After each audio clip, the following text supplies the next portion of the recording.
AC की history में आपका बहुत बहुत स्वागत है। आज का टॉपिक है हमारा causes that led to the decline of mighty Mughals. Mughal इसने हम हिंदुस्तान पे कई सालों तक राज किया और उनका राज काफी मजबूत रहा, लेकिन फिर भी एक ऐसा वक्त आया जब उनका जो कंट्रोल था इंडिया में वो कमजोर पड़ने लगा, उनकी पकड़ कमजोर पड़ने लगी और उस कमजोर पकड़ की वजह से धीरे धीरे ब्रिटिशर्स को ब्रिटिशर्स को इंडिया एक बहुत ही अपने लिए एक्सप्लॉइट करने के लिए कि इसको इंडिया एक ऐसी जगह में दिखने लगी जिसको वो अपने मतलब के लिए अपने मार्केट बना सकते थे, अपने मतलब के लिए उसको एक्सप्लॉइट कर सकते थे। और जो वो जो चीज़ें हैं वो तो हम आगे आने वाले टॉपिक्स में पढ़ेंगे, पर फिलहाल की वीडियो हम डिस्कस करेंगे इसमें कि क्या वजह थी कि मुगल्स का डिक्लाइन हुआ। हर राज में, हर एम्परर के टाइम में, हर राजा के टाइम में कोई ना कोई एडमिनिस्ट्रेशन में कुछ ना कुछ चीजें आती ही हैं, ठीक है।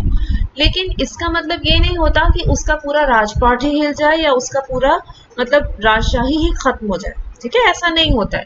पर फिर भी ऐसा कुछ वक्त था औरंगजेब के ज़माने में और औरंगजेब की पर्टिकुलरली डेथ के बाद कि ये चीज़ें खत्म होने लगी, ठीक है। कुछ फैक्टर्स तो हम लोग काफ़ी सारे लोग अक्सर ये दिमाग में रखते हैं कि भाई औरंगजेब की कुछ पॉलिसीज ऐसी।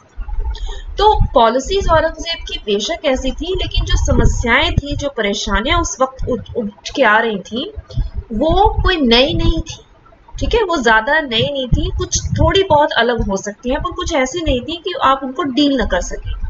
तो यहाँ औरंगजेब के लिए अगर हम बात करें कि भाई पॉलिसीज औरंगजेब की क्या है, तो पहली खामी उसकी ये थी कि उसे स्टेट क्राफ्ट की ज्यादा जानकारी, या आप कहें कि शासन का ये जो होते हैं ना कि एडमिनिस्ट्रेटिव क्वालिटीज उसकी बहुत अच्छी नहीं थी, ठीक है। जैसे अगर आप अकबर बादशाह के साथ कई जगह कंपैरिजन किया गया औरंगजेब का, तो अकबर बादशाह को ये समझ थी कि कहाँ सख्त होना है, कहाँ ढील देनी है, लीनियंट होना है, कितना होना है।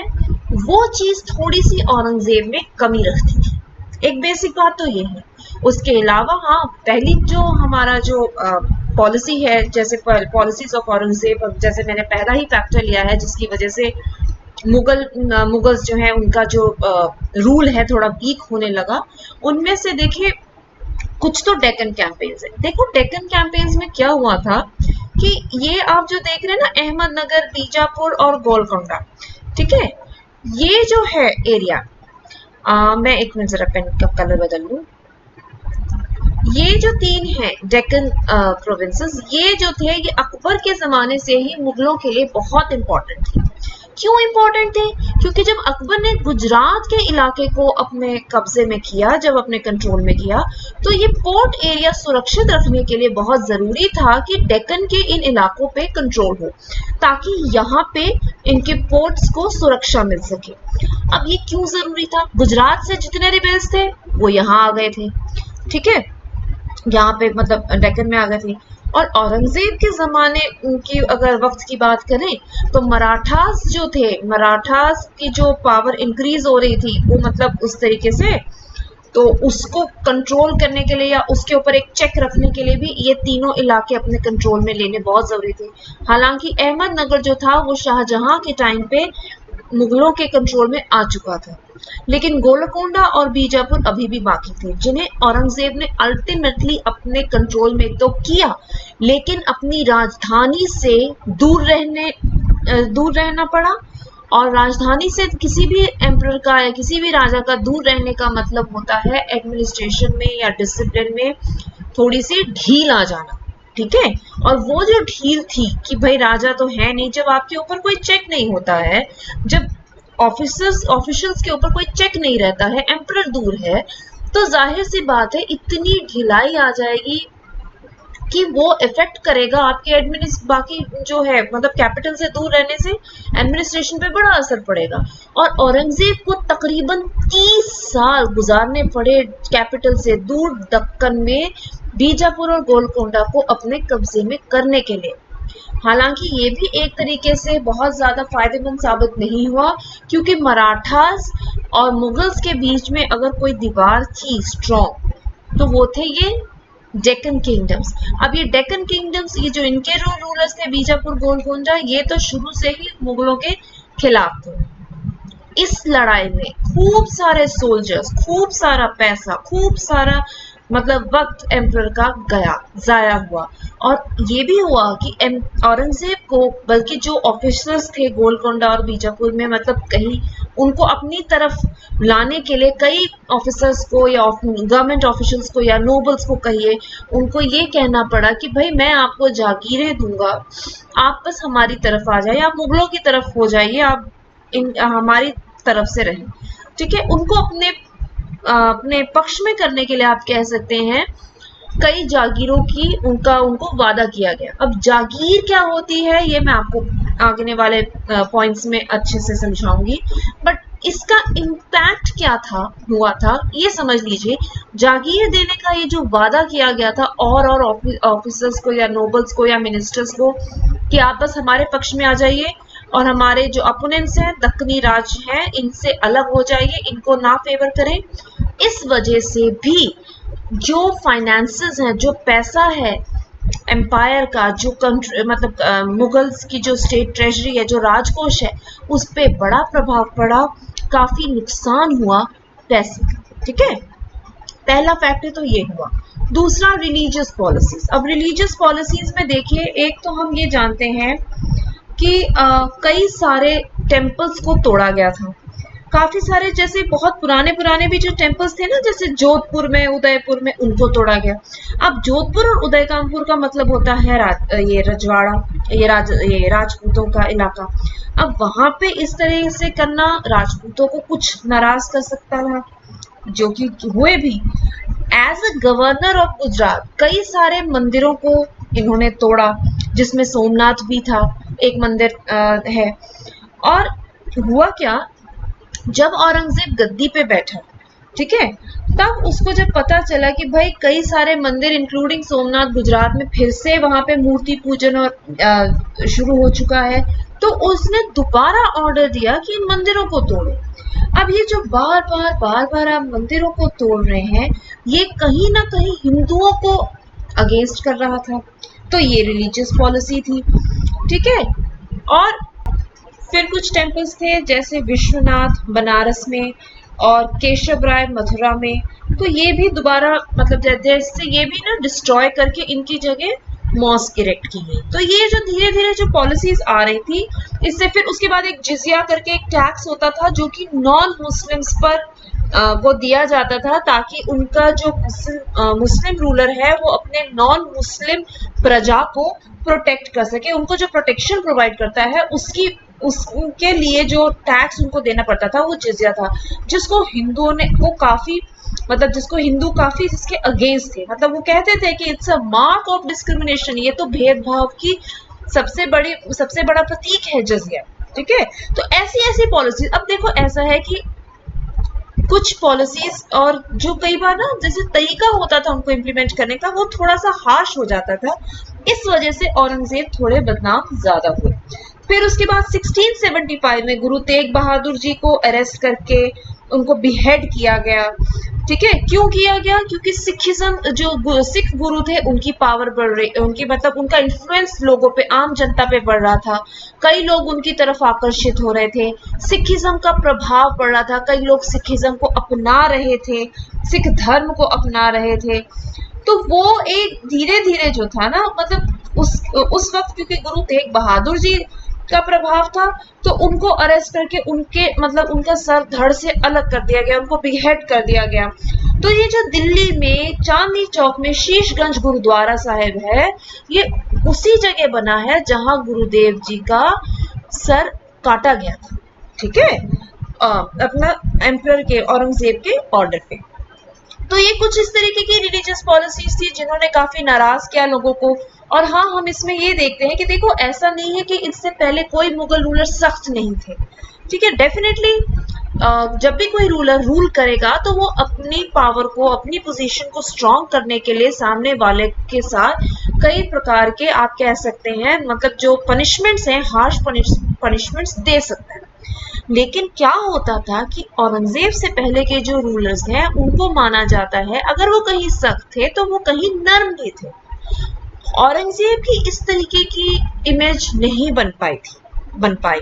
और ये कहा जाता है कि यही वो वजह है कि जो एडमिनिस्ट्रेटिव क्वालिटीज बाकी इनके जो पूर्वज पहले जो इनके थे, दादा पिता, इनमें थी, उस हिसाब से अगर आप औरंगजेब को देखें तो इनमें वो वाली कुशलता नहीं थी, वो वाला जो स्किल है। तभी हम कहते हैं there is a lack of statecraft. ठीक है।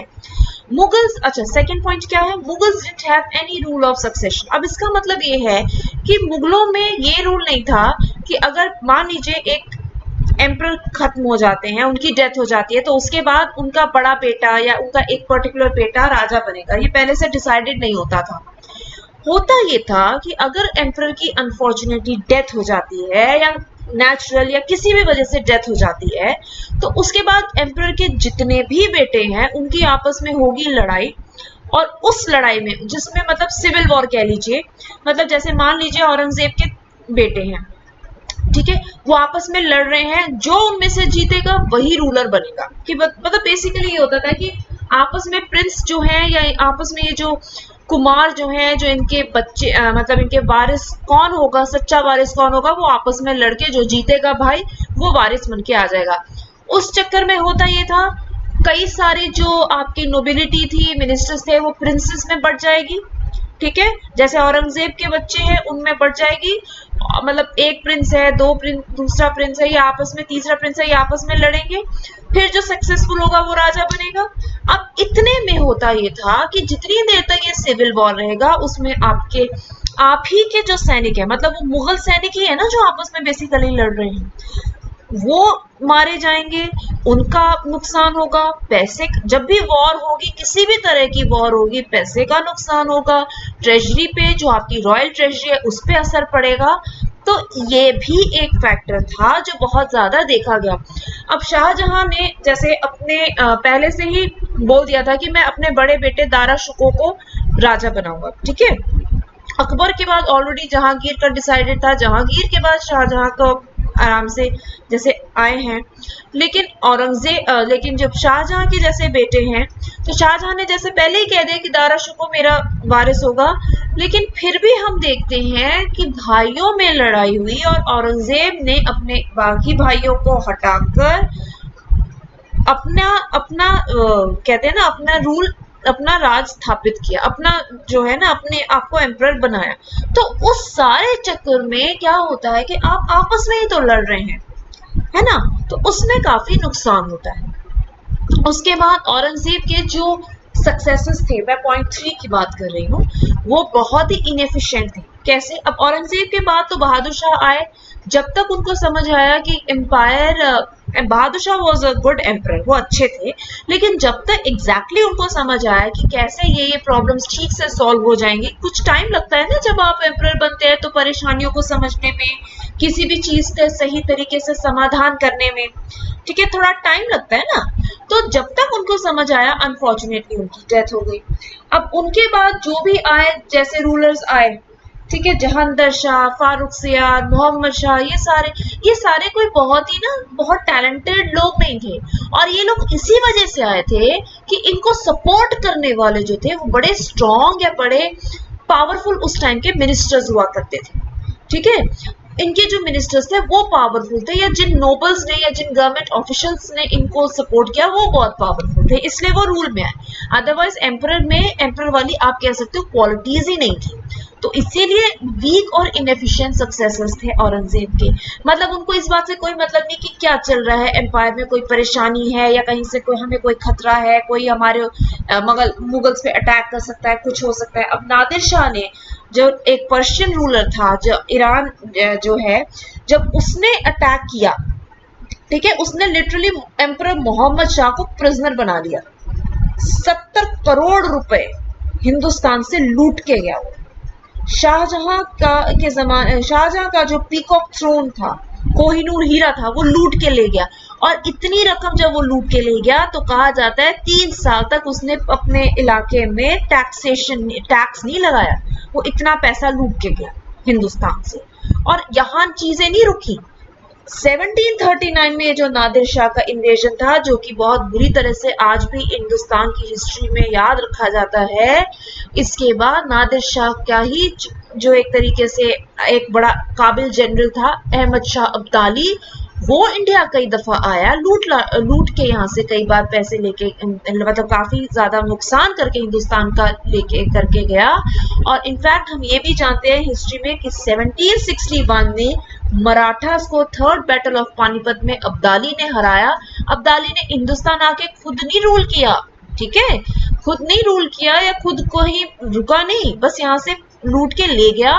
और जो मराठास को जब इसने हराया तो मराठास की हार के बाद ये तो डेफिनेटली डिसाइड हो गया था, स्पेशली जो यूरोपियन कंपनीज आई थी, कि इंडिया अब पॉलिटिकली इतना वीक है कि हम इसको एक्सप्लॉइट कर सकते हैं अपने मतलब के लिए। इंडिया की जो वीकनेस थी, जो उस टाइम की पॉलिटिकल इंस्टेबिलिटी और वीकनेसेस थी, वो ठीक ठाक एक्सपोज हो गई थी। तो ये वजह, और ये सब क्यों हुआ, क्योंकि हमारा एम्परर उस टाइम पे जो मुगल एम्परर थे वो कोई बहुत स्ट्रॉन्ग रूलर्स नहीं थे। उनका एडमिनिस्ट्रेशन में उनको अपने एम्पायर की तरफ, अपने लोगों की तरफ, राजपाट की तरफ ध्यान नहीं था। उनको इस बात से मतलब था उस टाइम पे कि मैं अपनी ऐशो आराम की जिंदगी कैसे जीऊं। उनको लग्जरी में उनका ज्यादा ध्यान था। इनफैक्ट जो कुछ लोग तो, कुछ ऑफिसर्स तो इतने आप कह सकते हैं कामचोर हो गए थे कि जो बेसिक आर्ट होता है वॉरफेयर का, कई बार तो हम देखते हैं कि वो गवर्नमेंट ऑफिसर्स उसमें भी ध्यान नहीं देते थे, ठीक है। तो एक तरीके से ना धीरे धीरे आप सोचिए, मतलब बहुत ही तेजी से जो एम्पायर है वो खत्म होने की तरफ बढ़ रहा था। ये सारे उसी के आसार थे, ठीक है। अपनी अपनी ड्यूटी से हर कोई पीछे हट रहा था, ठीक है। अब उसके बाद corruption and heavy taxes. Corruption तो बहुत थी। करप्शन ऐसे थी कि देखो, जब डेक्कन की हम बात करते हैं, ठीक है, जब आप डेक्कन में आप देखो, एक दफा मैं फिर से इसको हाईलाइट करती हूँ, आप डेक्कन में ये देखो, ये जो गोलकुंडा और बीजापुर में कई दफा ये होता था कि जैसे दिल्ली से एम्परर ने भेजा अपने ऑफिसर्स को कि भाई यहाँ पे जरा ध्यान रखो कि यहाँ क्या हो रहा है, यहाँ पे मतलब बीजापुर गोलकुंडा में जो है वो मुगल एम्परर के अगेंस्ट चलती रहती है, इनकी कोई ना कोई मतलब कार्रवाई इनकी चलती रहती है इनकी, तो आप जरा चेक रखो। उन्होंने ऑफिसर्स भेजे दिल्ली से, ठीक है, कैपिटल से, मुगल कैपिटल से आए, उठ के डेक्कन में गए। अब उनको बीजापुर गोलकुंडा या इस इलाके के जो राजा थे, इस इलाके के जो रूल करने वाले थे, ऑफिसर्स थे, वो ब्राइब देके कहते थे आप हमारा नुकसान ना करें, हम आपका नुकसान ना करें। अब वो ब्राइब दे दी तो ब्राइब दे के वो इनके बीजापुर और गोलकुंडा के अगेंस्ट कोई काम ना करें, तो ऑफिसर्स भी करप्ट होने लगे। और ऑफिसर्स को ये पता है कि भाई दिल्ली, हमारा एम्परर इतना स्ट्रांग नहीं है, वरना औरंगजेब से सब डरते थे, ठीक है। औरंगजेब का तो एक टाइम पे कहते हैं इतना ज्यादा एक तरीके से आप कहते हैं फियर था कि बहादुर शाह को अगर पता चलता था कि उनके पिता औरंगजेब ने कोई लेटर लिखा है तो उनके हाथ कांप जाते थे कि अरे पिता ने कोई लेटर भेजा है, मेरे पिता की तरफ से कोई मैसेज आया है, ठीक है। तो अब धीरे धीरे अगर आपके रूलर जब आपका वीक होता है तो उसके अंडर जो काम करने वाले होते हैं वो भी आपके करप्ट तो हो ही सकते हैं ना, ठीक है। अच्छा, अब next, strong nobility, mansabdar and weak central authority. अब वीक तो हो ही गई थी सेंट्रल अथॉरिटी से, मेरा मतलब है कि जो एम्परर है वो वीक हो रहा था, एक तरीके से उसका ध्यान राजपाट में नहीं था, उसको अपनी ऐश की जिंदगी चाहिए थी कि भाई मैं आराम से रहूं, ठीक है। और नोबिलिटी, मनसबदार। अच्छा, मनसबदार क्या होते हैं? मनसबदार क्या होते हैं, अब मान लीजिए किसी गवर्नमेंट ऑफिशियल को एक कोई मनसब मिल गया, ठीक है। अब मनसब पे वैसे तो मैं अलग से ये टर्म डिस्क्राइब करूंगी, पर यहाँ के लिए आप सोच लीजिए, मनसब जो होती थी उनका मतलब होता था दो चीजें। क्या मनसब है आपका, उससे पता चलता था कि आपकी पोजीशन क्या है। अच्छा, मनसब का मतलब, मनसबदार का मतलब हुआ उसको दो चीजें मेंटेन करनी है, ठीक है। मैं आपको बहुत ही कम में समझाने की कोशिश कर रही हूँ, काफी आसान भाषा में समझाने की कोशिश करती हूँ। जात और सवार। जात क्या हुआ? पैदल सैनिक। सवार क्या हुए? घुड़सवार। तो एक मनसबदार जिसको ये एक तरीके से पैदल सैनिक और घुड़सवार हर वक्त तैयार रखने हैं। अब वो हो सकता है 500 घुड़सवार तैयार रखे या 500 पैदल सैनिक तैयार रखे, वो डिपेंड करता है वो कितना बड़ा ऑफिसर है। ठीक है, अब स्ट्रॉन्ग गवर्नमेंट ऑफिसर्स या ये मनसबदार जो आर्मी मतलब एक तरीके से सेना का कुछ हिस्सा जिनको मेंटेन करके रखना होता है, वो स्ट्रांग हो रहे हैं। अब ये क्यों होता था? क्योंकि जब लड़ाई कभी भी होगी तो ये मनसबदार, इनका काम ये होता था, इन मनसबदार का काम ये होता था कि इन्होंने जो सैनिक तैयार किए हैं या जो सेना तैयार की है, पैदल और घुड़सवार जो भी, वो सेंट्रल अथॉरिटी को प्रोवाइड करेंगे और सेंट्रल मतलब एम्परर को देंगे, को प्रोवाइड करेंगे। और एम्परर जब भी किसी कैंपेन पे जाएगा तो वो सेना एम्परर के पास जाएगी। बस उस सेना के उस कुछ हिस्से को या कुछ सैनिकों को मेंटेन करने का काम मनसबदार का है। ठीक है, अब नोबिलिटी स्ट्रांग हो रही है, मनसबदार स्ट्रांग हो रहे हैं और जो एम्परर है वो वीक हो रहा है। ठीक है, इसका मतलब क्या हुआ कि जैसे मान लीजिए कोई, आप ये समझ लीजिए कि जैसे निजाम उल मुल्क एक वजीर थे, वजीर हुआ करते थे मुगल साम्राज्य के, तो 1722 में उनको वजीर बनाया गया। ठीक है, लेकिन क्योंकि एम्परर बहुत इस तरीके का था, बड़ा फिकल माइंडेड, मतलब कुछ आप कह लीजिए कि बड़ा काबिल नहीं था और दिख रहा था जुल्फिकार ये निजाम उल मुल्क को, ठीक है, सॉरी, निजाम उल मुल्क को 1722 में निजाम उल मुल्क को वजीर बनाया गया था मुगल साम्राज्य का। तो निजाम उल मुल्क को जब ये दिख रहा था कि एम्परर जो है, जो कुछ भी चल रहा है मुगल कोर्ट में वो ठीक नहीं है, मतलब नोबल्स या गवर्नमेंट ऑफिसर्स जो हैं वो आपस में लड़ रहे हैं, उनकी आपस में जेलसीज एक दूसरे से, मतलब आउट ऑफ जेलसी एक दूसरे के अगेंस्ट षड्यंत्र रच रहे हैं।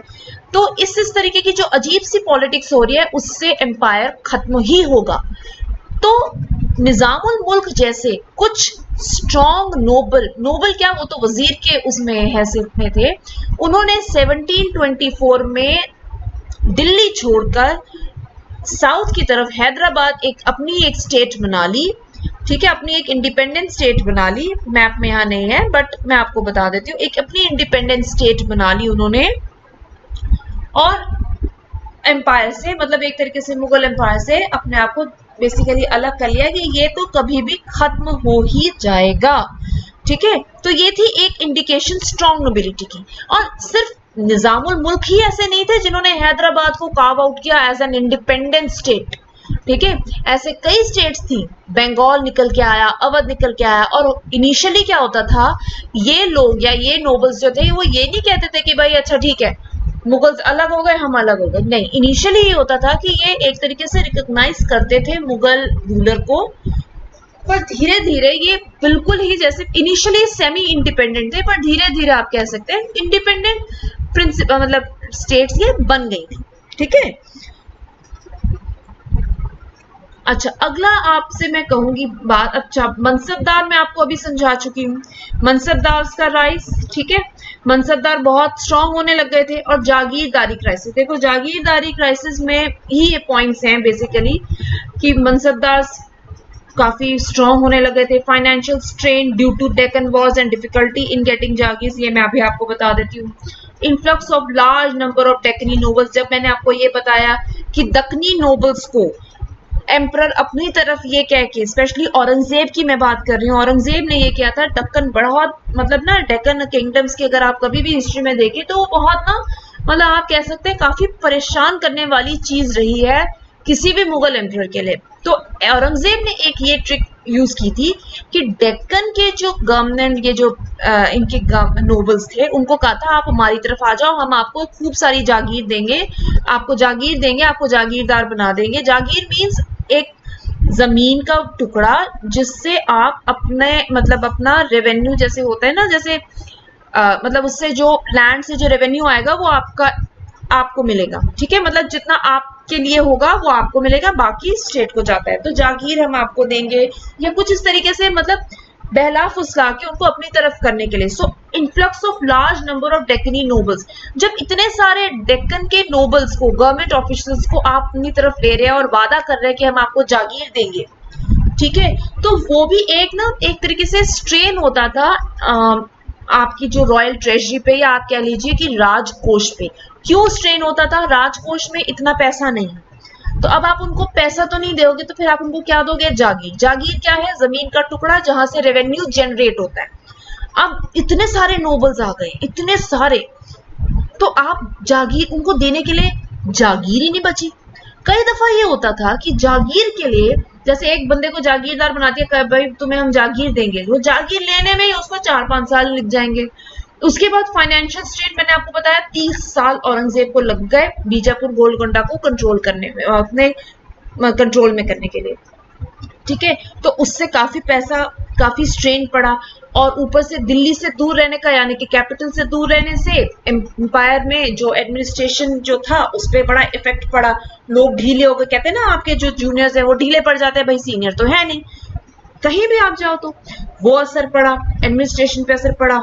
उसके बाद मनसबदार और जो ये जात, अच्छा होता, ये जो थे ये थोड़ा सा स्ट्रांग हो रहे थे, मतलब कई बार ये होता था कि ये जो सैनिक और ये जो सवार अपने पास, मतलब ये जो मेंटेन करके रखते थे, उनकी जो लॉयल्टी थी, जो मनसबदार के अंदर जो घुड़सवार, मनसबदार ने जो एक घुड़सवार की टुकड़ी या एक पैदल सैनिकों की टुकड़ी की है, उनकी जो लॉयल्टी होती थी वो अपने मनसबदार के साथ होती थी, एम्परर के साथ नहीं होती थी ज्यादा। ठीक है, तो अगर मनसबदार कभी भी नाराज हो जाएगा या कहीं भी उसको लगेगा कि भाई मेरे हित में बात नहीं हो रही है, तो वो एम्परर के अगेंस्ट भी जा सकता है, उसकी वो टुकड़ी। ठीक है, देखो होगा कुछ नहीं, लेकिन फिर भी एम्पायर नहीं गिरता इससे, लेकिन एम्पायर वीक तो हो जाएगा ना इससे, एम्पायर तो वीक हो जाएगा। और ये सारे फैक्टर्स जब इकट्ठे मिलते हैं तो ये एम्पायर को काफी वीक कर देते हैं, और मतलब मुगल एम्पायर को उन्होंने काफी वीकन किया। ये सारे फैक्टर्स इकट्ठे मिलकर, इकट्ठा एक फैक्टर कभी भी रिस्पॉन्सिबल नहीं होता इतने बड़े साम्राज्य को गिराने में, लेकिन ये सारे फैक्टर्स मिलके हो जाते हैं।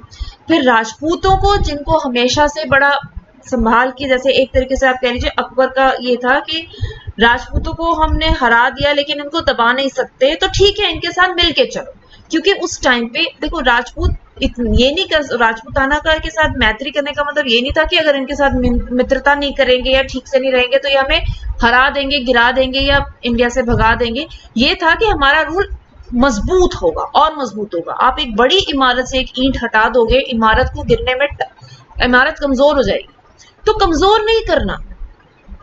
औरंगजेब के जमाने में मराठास ने वो चैलेंज किया और औरंगजेब से ये एक्सेप्ट नहीं हुआ। औरंगजेब ने अपनी तरफ से जो एक ना राजा जयसिंह हुआ करते थे उनको भेजा कि भाई शिवाजी मराठास के साथ किसी तरीके से उनको ना, मतलब ये प्रॉब्लम डील करो मराठास की। तो राजा जयसिंह ने बड़े आराम से, बड़े तरीके से, डिप्लोमेटिक तरीके से, बड़े कहते हैं ना step by step Shivaji Maharaj को मनाया कि भाई आप चलें हमारे साथ। उनको हराया, पहले हराया, मराठास को हराया। 35 फोर्ट्स में से 23 फोर्ट्स मुगल्स के कंट्रोल में गए। इतना मतलब पहले हराया, उसके बाद पूरी इज्जत के साथ, पूरे मतलब एक तरीके से आराम, मतलब डिप्लोमेटिक ही उनका ये मिशन था। उनको ले गए कि चलो मुगल्स और मराठास मिलकर चलेंगे, जैसे राजपूत और मुगल्स मिलके चले थे अकबर के जमाने में, वैसे मुगल्स और मराठास अगर मिलके चलेंगे तो मुगल एम्पायर और स्ट्रांग होगा। लेकिन कहीं ना कहीं एक अविश्वास था औरंगजेब के मन में मराठास को लेके। शिवाजी जब दिल्ली दरबार में गए, उन्हें किसी वजह से अपनी बेइज्जती महसूस हुई, वो वहां से निकले, फिर कुछ ना कुछ ऐसा हुआ जिसकी वजह से मराठा और मतलब शिवाजी और औरंगजेब के बीच, मतलब मराठा और मुगल्स के बीच में दरारें बढ़ी, और फिर वो एक तरीके से आमने सामने एज मतलब एक ना जैसे लड़ाई जैसी ही स्थिति बनी रही। फिर तो वो चीज जो थी वो आराम से जो डील हो सकती थी, होते होते इसमें हो गई। फिर राजपूताना में, मेवाड़ और मारवाड़ में, जैसे मारवाड़ में क्या हुआ कि जैसे उनके जसवंत सिंह जो राजा, उनकी डेथ हुई। अब उनके सक्सेशन, अब उनका कौन वारिस होगा, इसको लेके काफी सारी चीजें हुई। तो उसमें जब मुगल्स ने इंटरफेयर किया वो राजपूतों को पसंद नहीं आया, तो फिर राजपूतों के साथ अनबन। अपार्ट फ्रॉम कि मंदिर टूटे या उन्होंने उदयपुर जोधपुर में कोई क्या किया, अपार्ट फ्रॉम दैट ये चीजें भी राजपूतों को खली। तो ये जो सारी पॉलिसीज अगर आप इकट्ठी देखें तो ये सब लोगों को धीरे धीरे नाराज करती जा रही थी, और मराठास नाराज, राजपूत नाराज, कोई यहाँ पे बाकी अलग अलग जो से फैक्टर्स हैं, आप कह लीजिए कि सिख नाराज, जाट नाराज, ठीक है। उसके बाद और फैक्टर्स अगर आप देखें कि जैसे उस टाइम पे जैसे मुगल्स का जो रूल ऑफ सक्सेशन है उसमें काफी स्ट्रेन पड़ रहा है। वी जो सक्सेसर्स हैं औरंगजेब के वो बहुत स्ट्रांग नहीं हैं, उनको बस अपनी मतलब अपनी पर्सनल लग्जूरियस लाइफ, अपनी आरामदायक लाइफ से मतलब है। तो ये सारे फैक्टर्स जो हैं, करप्शन एंड हैवी टैक्सेस। अब हैवी टैक्सेस क्यों? क्योंकि पैसा चाहिए, वॉर हो रही है, कभी डेक्कन में हो रही है, कभी वॉर ऑफ सक्सेशन हो रहा है, पैसा चाहिए। तो पैसा कहां से लाएं? टैक्सेस, ठीक है। तो ये सारे फैक्टर्स मिलके बेसिकली मुगल्स को वीक करते हैं और कुछ सालों में ये धीरे धीरे खत्म होता है और धीरे धीरे ब्रिटिशर्स का आना शुरू होता है, जो हम अगली वीडियो में करेंगे, ठीक है।